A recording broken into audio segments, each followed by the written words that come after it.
உண்மையை சொல்லணும்னா இங்கே வந்து பார்த்தோம்னா பெரிய டிசப்பாயின்மெண்ட் தான் ஆயிடுச்சு என்னை பொறுத்த வரைக்கும். நீங்களே பாருங்களேன், இங்கே வந்து பார்த்தீங்கன்னா கோழிப்பண்ணை செல்லதுரை ஒரு படத்துக்கு பெரிய பேனர் வச்சிருக்காங்க. அப்புறம் வந்து பார்த்தீங்கன்னா பிரபுதேவா வச்சிருக்கிற பேட்டரா, நான் ஃபர்ஸ்ட் பார்த்தீங்கன்னா சரி பிரபுதேவா இருக்காரு படத்தில், அவரோட அந்த பேனர் தான் வச்சிருக்காங்க. பார்த்தீங்கன்னா வேற ஏதோ படத்துக்கு வச்சிருக்காங்க. ஸோ இது வந்து பார்க்கும்போது எனக்கே டிசப்பாயின்மெண்ட் ஆச்சு.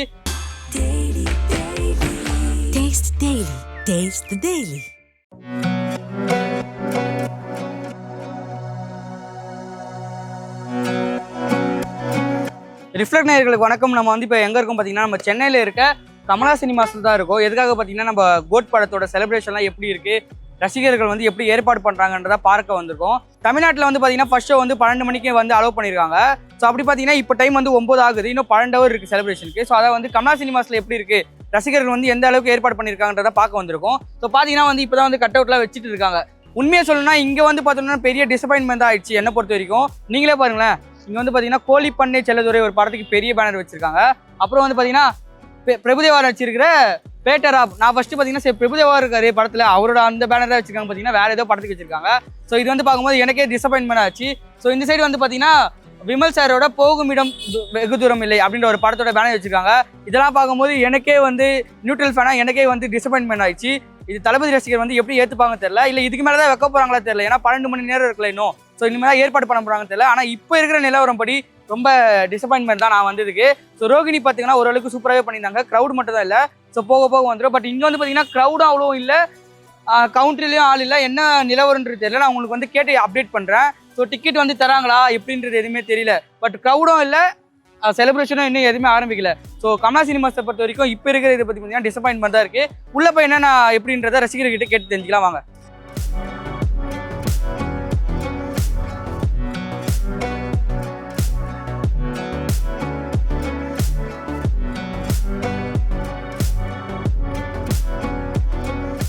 நேர்களே, கமலா சினிமாஸ் பொறுத்த வரைக்கும் தளபதியோட பெரிய ஒரு பாக்ஸ் ஆஃபீஸ் கலெக்ஷன் ரொம்ப முக்கிய பங்கு வகிக்கும்னு சொல்லலாம். ஏன் சொல்கிறேன்னு பார்த்தீங்கன்னா இப்போ ரீசெண்டாக வந்து பார்த்தீங்கன்னா கில்லி படம் வந்து ரீரிலீஸ் பண்ணாங்க. அதுவே வந்து பார்த்தீங்கன்னா 32 கோடி வந்து வசூல் பண்ணி பெரிய ரெக்கார்டு வந்து பண்ணிச்சு. ரீரிலீஸ்லேயே இது வரைக்கும் தமிழ்நாட்டில் ரிலீஸ் ஆனதுலே கில்லி படம் தான் வந்து பாக்ஸ் ஆஃபீஸ்லேயே பெரிய கலெக்ஷன் சொல்லி கமலா சினிமாஸ் ஓனரே வந்து பேட்டி கொடுத்துருந்தாங்க.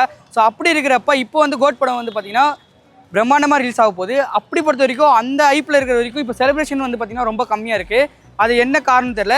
ஆனால் டிக்கெட் கவுண்டர் கிட்ட வந்து பார்த்தீங்கன்னா ரசிகர்கள் வந்திருக்காங்க. இப்போ வந்து பார்த்தீங்கன்னா ஏதோ பொருசலாக ஏதோ பிரச்சனை போயிருந்தது, என்ன விஷயம் தெரியல, டிக்கெட்டாக என்னன்னு தெரியல.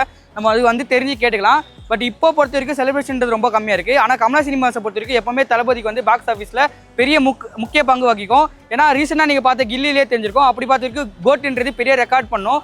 செலிப்ரேஷன் கம்மியாக இருந்தாலும் பாக்ஸ் ஆஃபீஸ் வந்து வெயிட் பண்ணி பார்ப்போம். இன்னும் உங்களுக்கு ஒரு 2 மணி நேரம் 3 மணி நேரம் கழிச்சு என்ன மாதிரி செலிப்ரேஷன், காலைல 9 மணி ஷோ தான் ஃபர்ஸ்ட் ஷோ. ஸோ அதனால் காலைல எப்படி இருக்குன்றத தொடர்ந்து இந்த சேனலில் வந்து நாங்கள் டெலிகாஸ்ட் பண்ணுவோம். தொடர்ந்து சப்போர்ட் பண்ணுவோம்.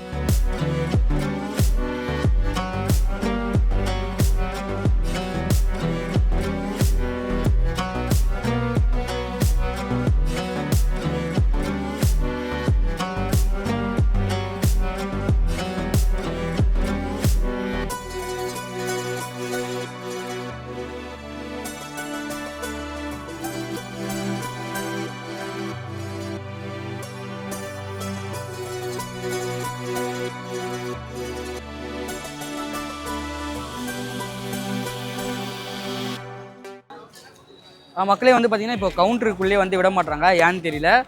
டிக்கெட் வந்து புக்கிங் ஓப்பன் பண்ணலையா ஃபர்ஸ்ட் ஷோக்கு, இல்லை என்ன பிரச்சனை தெரியல. ஸோ வந்து இப்போ வரைக்கும் ரசிகர்களை வந்து உள்ளே வந்து அனுமதிக்கல.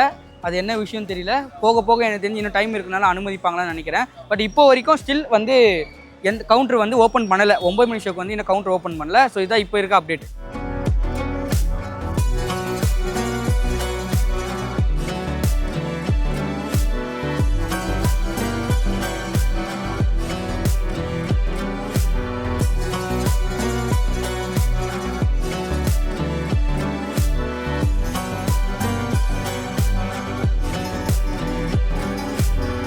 ஸோ கவுண்டரை பொறுத்த வரைக்கும் வந்து பார்த்திங்கன்னா டிக்கெட் தராங்களா தெரில. சென்னையில் பொறுத்த வரைக்கும் எல்லாமே 12 மணி ஷோ மட்டும் தான் ஆன்லைனில் விட்டுருக்காங்க. இன்னும் 9 மணி ஷோ வந்து அஃபிஷியலாக விடல. ஸோ அது வந்து ஆஃப்லைனில் விட போகிறாங்களா இல்லை ஆன்லைனில் விட போகிறாங்களான்றதை வந்து வெயிட் பண்ணி தான் பார்க்கணும். கமலா சினிமாஸை பொறுத்த வரைக்கும் லாஸ்ட்டு ஒரு நைட்டு 12 மணிக்கு அந்த மாதிரி எப்போவுமே விடுவாங்க. ஸோ அதனால தான் வந்து ரசிகர்கள் வந்து வெயிட் பண்ணுறாங்கன்னு நான் நினைக்கிறேன்.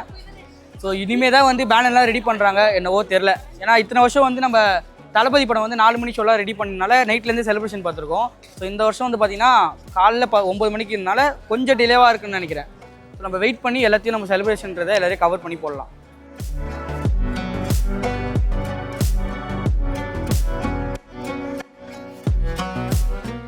ரிஃப்ளெக்ட் நேயர்களுக்கு வணக்கம். இன்னைக்கு வந்து நம்ம எங்கே வந்திருக்கோம் பார்த்தீங்கன்னா சென்னையில் இருக்கிற ரோகிணி சினிமாஸ் தான் வந்திருக்கோம். ஸோ நம்ம எதுக்காக வந்திருக்கோம்னு உங்களுக்கே தெரியும். நாளைக்கு வந்து பார்த்தீங்கன்னா நம்ம தளபதியோட கோட் படம் வந்து ரிலீஸ் ஆக போகுது. ஸோ அதோட வந்து ரோகிணினாவே தெரியும் தளபதியோட கோட்டுன்னு.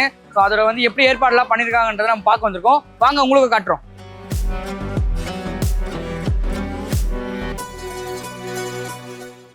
ரைஸ் நார்மலாக வந்து பார்த்தீங்கன்னா எப்போவுமே தளபதி படம் வந்து பார்த்தீங்கன்னா எப்பவுமே போன வருஷம் அப்படிலாம் பார்த்தீங்கன்னா 4 மணி ஷோலாம் ரிலீஸ் ஆச்சு. அதாவது ஒரு 2 வருஷம் முன்னாடி.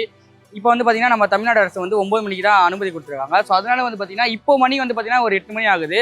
ஸோ அப்படின்னு பார்க்குறப்ப இப்போதைக்கு கூட்டம்லாம் இல்லை. பட் அப்படி இருந்தாலுமே நாளைக்கு 9 மணிக்கு தான் ஷோ. அதாவது கிட்டத்தட்ட ஒரு 12 மணி நேரம் மேலே இருக்குது. அப்படி இருந்தாலுமே பார்த்தீங்கன்னா மக்கள் கொஞ்சம் ரசிகர்கள் வந்து கொஞ்சம் இருக்காங்க. அதாவது டிக்கெட் கிடைக்குமா அப்படின்றதுக்காக வெயிட் பண்ணிட்டு இருக்காங்க. ஸோ இதுவே வந்து நம்ம 4 மணி ஷோனா இங்கே நடக்கிறதே வேற, உங்களுக்கே தெரியும், பார்த்துருப்பீங்க. ஸோ வந்து பார்த்தீங்கன்னா எவ்வளோ பேனர்ஸ் வச்சிருக்காங்க, என்ன மாதிரி ஏற்பாடு இருக்குன்றது உள்ள போய் காமிக்கிறோம். கேமராமேன்ஸ் அப்படியே மாண்டிச்சு போட்டுருவாங்க பாருங்க.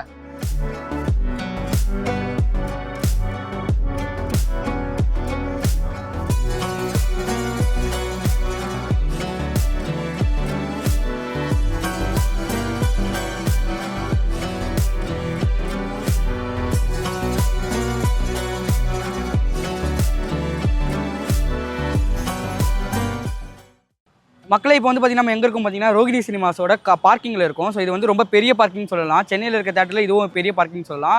முக்கியமாக வந்து பார்த்தீங்கன்னா இந்த பார்க்கிங்கில் தான் வந்து ட்ரைலர் லான்ச்சு, ஸோ அந்த மாதிரி வந்து முக்கியமான விஷயம் தான் இங்கே ரிலீஸ் பண்ணுவாங்க. ஸோ சூப்பராகவே இருக்கும். ஃபஸ்ட்லாம் வந்து பார்த்தீங்கன்னா தேட்டரில் பண்ணியிருந்தாங்க. ஸோ அப்புறம் வந்து சீட்டு கிழிக்கிறது இந்த மாதிரி சில பிரச்சனைனால இந்த மாதிரி ஸ்பேஸை வந்து யூஸ் பண்ணியிருந்தாங்க. ஸோ இப்போ வந்து பார்த்தீங்கன்னா இந்த இடம் வந்து பார்த்தீங்கன்னா எனக்கு தெரிஞ்சு வேறு ஏதோ கன்ஸ்ட்ரக்ஷன் ஒர்க் போகுது. ஸோ ஒரு தளபதி ரசிகர்களாக இது வந்து டிசப்பாயின்மெண்ட்டாக இருக்க ரொம்ப சான்ஸ் இருக்குது. ஏன்னா வந்து பார்த்தீங்கன்னா இங்கே வந்து செம்மையாக செலிப்ரேஷன் பண்ணுவாங்க, எதிர்பார்த்தோம் டிஜேலாம் போட்டு. பட் பார்த்தீங்கன்னா இந்த இடம் வந்து வேறு ஒர்க்காக போயிட்டுருக்கு. ஸோ லேட்டஸ்ட்டாக வந்து பார்த்தீங்கன்னா இப்போ ரிலீஸ் ஆன கோட்டோ ட்ரெய்லர் வந்து பார்த்தீங்கன்னா நம்ம சினிமாஸ்குள்ளே தான், அதாவது ஸ்க்ரீன்குள்ளே தான் வந்து ரிலீஸ் பண்ணாங்க. அப்பயே வந்து பார்த்தீங்கன்னா அதாவது ஸ்க்ரீனு அப்புறம் சீட்லாம் உடச்சி சில பிரச்சனையாச்சு. ஸோ அப்படி இருக்கிறப்ப இந்த படத்துக்கு இப்போ ஐப் கொஞ்சம் கம்மியாக இருந்தாலுமே இப்போ நெருங்க ரொம்ப ஐப்புன்றது ரொம்ப அதிகமாகிட்டே இருக்குது. அதுவும் இல்லாமல் பார்த்தீங்கன்னா மங்காத்தா சீன்லாம் வந்து இருக்குன்னு சொல்லியிருக்காங்க. அப்படின்றப்ப என்ன மாதிரி வந்து செலிப்ரேஷன் நடக்க போது தெரியல, ஸ்க்ரீன் வந்து என்னென்ன பண்ண போகிறாங்க நம்ம ரசிகர்கள் தெரியல. ஸோ எல்லாத்தையும் வந்து நம்ம வெயிட் பண்ணி உங்களுக்காக நம்ம டெலிகாஸ்ட் பண்ணிட்டே இருப்போம். ஸோ வெயிட் பண்ணி ஸ்டே டியூன். இந்த சேனலை வந்து சப்ஸ்கிரைப் பண்ணி லைக் பண்ணி ஷேர் பண்ணுங்கள்.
Taste the Daily.